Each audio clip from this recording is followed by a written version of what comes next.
China's not interested in peace in any meaningful sense. They're interested in predictability.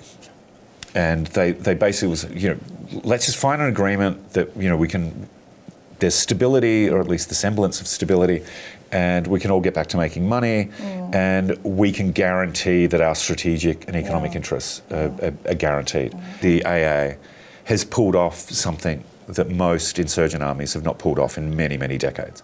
They've basically taken over a large state and territory of two bordering nation states.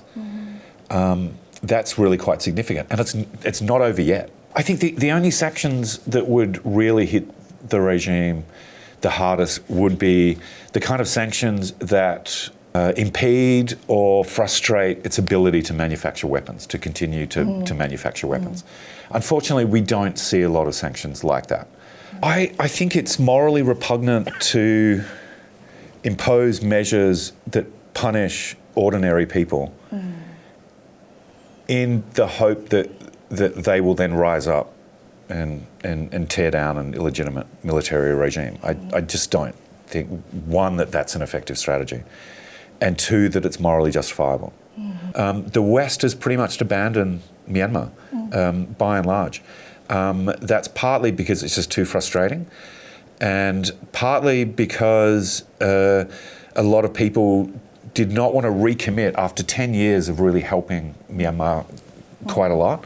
The way that the West is kind of walking away from it is really quite...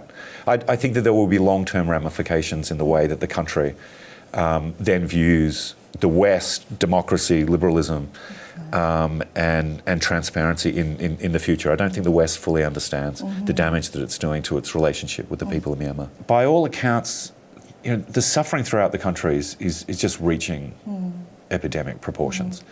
There's 1 million people displaced just in Karen State. I mean, that's insane. There's nearly 1.5 million in Sagaing. There's been more than 100,000 houses burnt down. The vast majority of them in Sagaing. And I do think that injecting more humanity and concern for average people into the way that we cover the news, the way that we talk about conflict, is really necessary. We need to keep in mind the humanitarian imperative when we talk about Myanmar, and not dismiss suffering as somehow a process towards victory.